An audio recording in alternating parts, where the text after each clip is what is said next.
एक काम है, ये पीढ़ी दर पीढ़ी चलता आ रहा है। ये काम हमारे पिताजी, उनके पिताजी, फिर आगे जो दादे थे वो काम करते आ रहे हैं। ये हमारा ख़ानदानी 60 साल से काम करते आ रहे हैं हम लोग। और आज की जो जनरेशन है, उस टाइम के अंदर जूती जो बनती थी, सिलाई वाली जूती बनती थी, लेकिन आज के टाइम के अंदर जूतियों का काम पेस्टिंग के अंदर हो गया। तो ये काम बड़ा पुराना काम है, पीढ़ी दर पीढ़ी करते आते हैं। तो पहले पिताजी करते थे, आज हम कर रहे हैं, कारीगर हैं। तो हमारा क्या है, 25-30 लोगों का समूह है। वो समूह में कुछ लोग अपर तैयार करते हैं, कुछ लोग फिटिंग पेस्टिंग करते हैं, कुछ लोग और केमिकल का काम करते हैं। तो एक सारा ये कड़ी जुड़ी हुई है एक दूसरे से।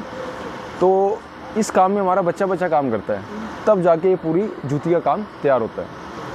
अगर जूती की बात करें, आप बेसिकली कहाँ से हो? देखो, हम बेसिकली करनाल हरियाणा से हैं। जूती का काम चला था हमारे राजस्थान से, बनाते हम जूती करनाल हरियाणा के अंदर ही। आपका जो बुजुर्ग थे वो राजस्थान से थे? जी, हमारे जो बुजुर्ग थे रामगढ़ राजस्थान शेखावाटी के थे। अच्छा। तो वो पिछले 50-60 साल से वहीं थे, लेकिन उसके बाद जो हमारी आज की जनरेशन है वो करनाल हरियाणा के अंदर आ गई है। तो उन्होंने भी ये काम पकड़ा और आज इस काम को हम चला रहे हैं। अगर बात करें, जैसे ये आपके पास जूती है, तो इसमें कौन कौन सी कैटेगरी है जूतियों की? मतलब क्या? देखिए, जूती के अंदर कोई अंत नहीं होता, जूती का कोई अंत नहीं है। इसमें इतनी सारे डिज़ाइन होते हैं, इतनी वैरायटी होती है कि सभी वैरायटी एक साथ तैयार करना आज की डेट में बड़ा मुश्किल काम होता है। अगर मैं बात करूं कढ़ाई वाली जूती की, ये हमारी कढ़ाई वाली जूती होती है। ये कढ़ाई वाली जूती आज के टाइम में इतनी मशहूर है। ये जूती पूरे पंजाब में, हरियाणा में, राजस्थान और मैं कहूँ ये केरला तक में इतनी मशहूर जूती है कि वहाँ के लोग इसे इतने लाइक करते हैं। इस जूती की खास बात है कि इसमें लेफ़्ट राइट नहीं होता और इतनी कंफर्टेबल जूती है ये। इसके अंदर पेंडिंग का पतावा लगा है और इस जूती की लाइफ भी बड़ी अच्छी होती है। बनती सारी करनाल है, तो इसी करके ये जूतियाँ। और इसके साथ साथ हमारी ये गल्लू वाली जूती है, लोफर जूती है, ये भी करनाल बनती है। सारी की सारी मैन्युफैक्चरिंग इसकी करनाल होती है। इसमें 5-7 कलर हैं। और ये कढ़ाई वाली जूती होगी। इनके कीमत की बात करें, देखिए, इसकी कीमत जो होती है 200 से 250 के तकरीबन, या 300। जैसी क्वालिटी लेंगे उतना ही प्राइस इसका बढ़ता रहता है। अब सिलाई वाली जूती आती है, वो 300 या 350 के बीच में मिल जाती है। तो इसकी अलग अलग क्वालिटी के हिसाब से इसकी रेट होती है। जैसे ये जुतियाँ तैयार करती हो आप, तो इन जुतियों को तैयार करने में कितना टाइम लगता है? अगर बात करें एक जोड़े की बात करें। देखो, वैसे तो एक जोड़ा कभी तैयार होता नहीं है, लेकिन हम लोग तैयार करते हैं, बल्क में तैयार करते हैं। मानो कि जैसे कि हमने 100 जोड़ी एक बार लगा लिए, तो उसके अंदर पहले कढ़ाई का काम होता है, फिर पन्ने बनते हैं, फिर उसके बाद पतावों का काम होता है, फिर शॉल का काम होता है, फिटिंग पेस्टिंग है। तो सबका अपना अपना काम बटा हुआ है। जो फिटिंग पेस्टिंग वाला है वो अपना काम करेगा, उसके बाद पतावे बनते हैं वो अलग है, अपर अलग तैयार होते हैं। तो कहने का मतलब ये कि सभी लोग अपने अपने काम में बटे हुए हैं। मतलब 100 जोड़ा बनाएंगे हम, 100 जुतियाँ बनाएंगे। बिल्कुल। तो वो अलग अलग बांट के काम करेंगे। बिल्कुल, अलग अलग सेक्शन में बटेगा, तो उस हिसाब से वो आगे लास्ट तक पैकिंग तक होता है वो काम।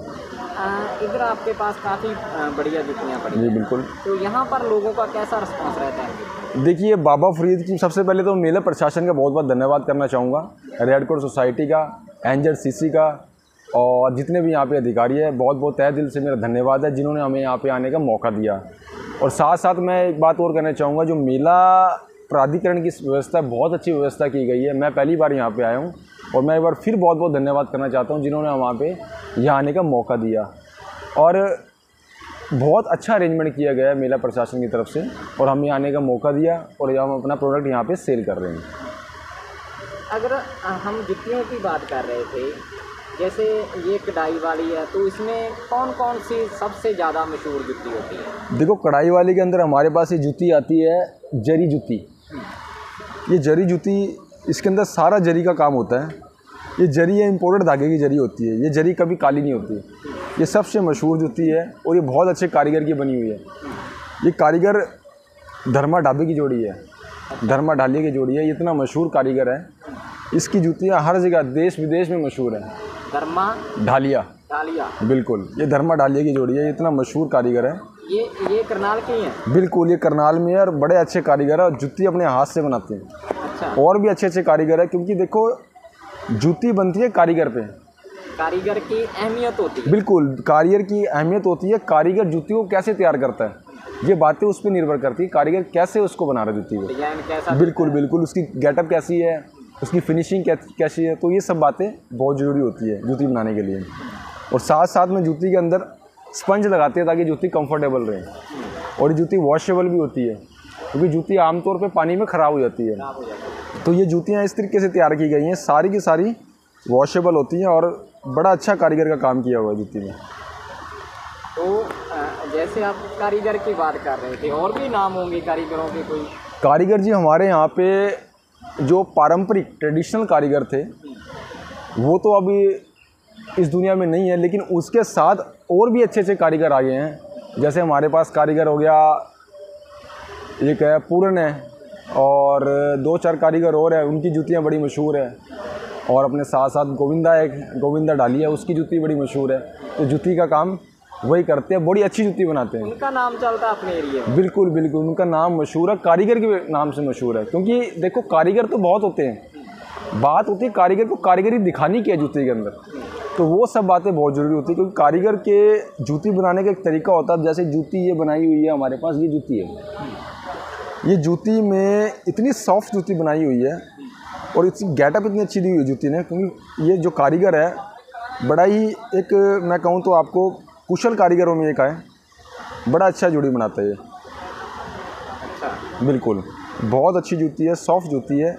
और आप देख सकते हो कि आपके चैनल के माध्यम से मैं एक बार फिर बनाना चाहूँगा कि जो कारीगर हमारे करनाल के अंदर, वो बहुत ही बेहतरीन कारीगर हैं। ये कारीगर जगह जगह मशहूर है कारीगर हैं, और जूती की लाइफ इतनी डाल देते हैं कि जूती पैरों में इतनी कंफर्टेबल होती है। सर आपसे जैसे हमारे पंजाब में है काफ़ी दुकानें मशहूर है, जैसे फाजिलका की जुत्ती काफ़ी मशहूर है। बिल्कुल, मुक्तसर की जुत्ती भी। बिल्कुल बिल्कुल सर। तो आपके उधर कोई करनाल में जैसे, तो उधर के सिंगर वगैरह आपकी दुकान पर या शॉप पर आते हैं कभी? देखिए, जूती का जो चलन है, पंजाबी गाने हो या पंजाबी खाना हो या हरियाणवी गाने हो, जूती का चलन प्राचीन काल से चला रहा है।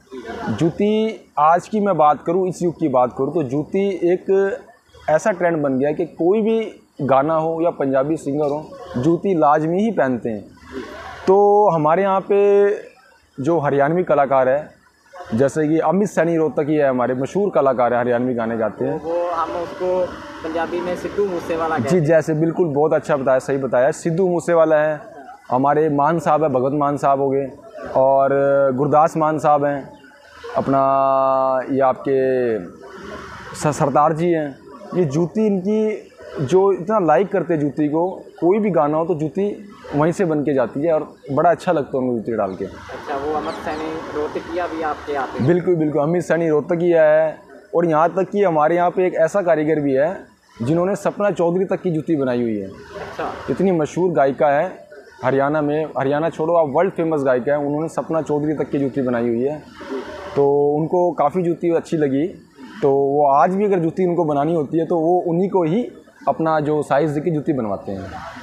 बिल्कुल। तो आप जैसे यूथ है, आप यूथ में आ जाते हैं, आप भी इस काम के साथ हो। मैंने देखा है कि जो असल में दस्तकारी है, जी बिल्कुल, शिल्पकारी है, वो हरियाणा का यूथ है, वो उसको अपना रहा है, दस्तकारी को आगे की आगे पीढ़ी करती है। तो आप कैसे महसूस करते हो इस बात को कि हाँ ये काम है कि आगे हम इसको परंपरागत तौर पर आगे और बढ़ाएंगे? देखिए, मैं एक बार ये आपके चैनल के माध्यम से फिर बताना चाहूँगा कि ये जो काम है, ये काम आज की डेट में लुप्त होता जा रहा है। क्योंकि आजकल की जो यूथ जनरेशन है, मैं स्पेशली बात करूँ जो एजुकेटेड पर्सन है, इस काम को थोड़ा कम लाइक करते हैं। वो ये सोचते हैं कि हमने पढ़ाई लिखाई की है तो हम इस काम से निकले। लेकिन दरअसल मैं एक चीज़ बताना चाहूँगा कि ये काम प्राचीन काम से काम हो रहा है, काफ़ी टाइम से काम हो रहा है। तो इस काम को अभी भी काफ़ी जनरेशन के लोग जो कर रहे हैं, काम देखो अच्छा काम है, ऐसी बात नहीं है। अगर आप इसको सही तरीके से करो तो काम को हम अच्छे लेवल तक ले जा सकते हैं। और साथ ही साथ में आप आज तक देख सकते हो कि ऑनलाइन इतने माध्यम हो गए हैं, ऑनलाइन प्लेटफॉर्म है, फ्लिपकार्ट है, अमेज़ोन है, और भी आपकी बहुत सारी वेबसाइट हैं जहाँ पे बल्क में जो है अपना काम होता है कि हाई क्वांटिटी में वो लोग परचेज़ करते हैं। अगर इस काम को अगर तरीके से किया जाए एक सूझबूझ के साथ, तो ये काम अच्छा एक इंसान की ग्रोथ के लिए बड़ा अच्छा काम है। कह सकते हैं हम परंपरागत तरीके से निकलकर ऑनलाइन युग में आ बिल्कुल बिल्कुल बिल्कुल। जो मैं बताना चाहूँगा कि जो पहले का काम होता था वो एक पारंपरिक तरीके से काम होता था। उस ज़माने में कुछ ही 2 या 4 जूते पूरा दिन में बनते, लेकिन आजकल मशीनी युग आ गया है, इतनी सारी टेक्नोलॉजी आ गई है और मशीनरी है, मैन पावर इतना आ गया कि जूती का काम और आसान हो गया है। तो मुझे नहीं लगता कि आज के युग में ऐसी कोई कठिनाई आती होगी जो हमारी यूथ है, यूथ कहूँ या कोई और जो इसको कर रहे हैं या करना चाहते हैं, तो उतनी परेशानी नहीं आती। तो ऑनलाइन प्लेटफॉर्म इतने सारे प्रोवाइड किए हुए हैं। तो जैसे कि हमारे प्रधानमंत्री है, मोदी जी है, तो उन्होंने भी स्किल इंडिया का माध्यम चलाया हुआ है। तो वो भी जो दस्तकार लोग हैं उनके लोन भी प्रोवाइड करवाते हैं ताकि वो अपना व्यापार को बढ़ा सके। और भी ऐसी बहुत सारी योजनाएं हैं, केंद्र सरकार की है, सेंट्रल गवर्नमेंट की योजनाएं हैं, अपना राज्य सरकार की ऐसी योजनाएं चल रही हैं जिसके माध्यम से वे अपना लोन लेके अपने कारोबार को आगे बढ़ा सकते हैं। तो ये जो दस्तकारी का किस्सा है, जैसे आपने सरकार से बात जोड़ दी, तो क्या सरकार ऐसे मैन्युफैक्चरिंग जो होती है ना, तैयार करते हैं आपकी कि तो उसके लिए कोई लाइसेंस वगैरह का प्रावधान है? देखिए ऐसा है, जो दस्तकार लोग होते हैं जो अपना काम हाथ से करते हैं, रियल में हाथ से करते हैं, सरकार द्वारा ऐसी बहुत सी योजनाएं उनके लिए चलाई गई है कि जैसे मैं आपको बताऊं तो अपना एग्जीबिशन की व्यवस्था, तो उनको सरकार अपना एक प्लेटफॉर्म प्रोवाइड करवाती है कि वो अपना सामान वहाँ पे जाके बेच सके। तो वो सारा फ्री ऑफ कॉस्ट होता है सेंट्रल गवर्नमेंट की तरफ से, और केंद्र सरकार हमारी हरियाणा सरकार से भी मेले प्रोवाइड कर रहे हैं। सरस मेला है, आजीविका मिशन मेला हो गया, अपना MSME डिपार्टमेंट है, लघु उद्योग है, स्मॉल स्केल इंडस्ट्री है। तो ऐसे बहुत सारे प्लेटफॉर्म हैं जिसके माध्यम से वे काम कर सकते हैं।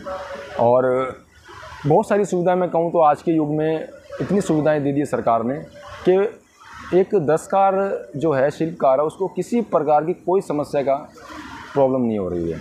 आखिर में जो फरीदकोट के मेले में हम अभी, जी बिल्कुल, तो यहाँ के लोगों को आप कोई अपने माध्यम से संदेश देना चाहें हमारे माध्यम से? मैं सबसे पहले तो बाबा शेख फरीद जी का बहुत बहुत मैं नतमस्तक होता हूँ उनके आगे, जिनकी कृपा से हम यहाँ पे आए हैं। और ये नगरी बहुत अच्छी नगरी है बाबा फरीद जी की। और यहाँ के जो लोग हैं, मैं पहली बार यहाँ हूँ, बड़ा अच्छा लगा मुझे यहाँ पे आके। और मैं सभी जो यहाँ के शहर वासी है, करनाल वासी है, अपना जो फरीदकोट वासी है, उनको एक ही मैसेज देना चाहूँगा कि आप एक बार मेले में आए और यहाँ पे जितनी भी स्टॉल लगी है एक बार उनका निरीक्षण करें। और जितने भी देखो देश विदेश से, यहाँ मैं कहूँ तो विदेश से भी यहाँ पे कलाकार आए हुए हैं, उनको एक बार देखें, उनकी कला को देखें कि वो किस प्रकार से अपना सामान तैयार करते हैं, उनकी कला को निर्भर करें, पहचानें, आपको बड़ा अच्छा महसूस होगा। और हमारी जो परंपरा है ये हाथ से बनाने वाली विलुप्त होती जा रही है। तो एक बार इस परंपरा को बनाए रखने के लिए ये मेले का आयोजन किया गया है, ताकि जो शिल्पकार लोग हैं, हैंडीक्राफ्ट लोग हैं, जो अपना हाथ से सामान बनाए, ताकि उनका उत्थान किया जाए। तो आपके चैनल के माध्यम से फिर एक बार मैं कहना चाहूँगा, एक बार मेले में आए, अपने परिवार को लाएं और यहाँ के मेले का आनंद उठाइए। धन्यवाद।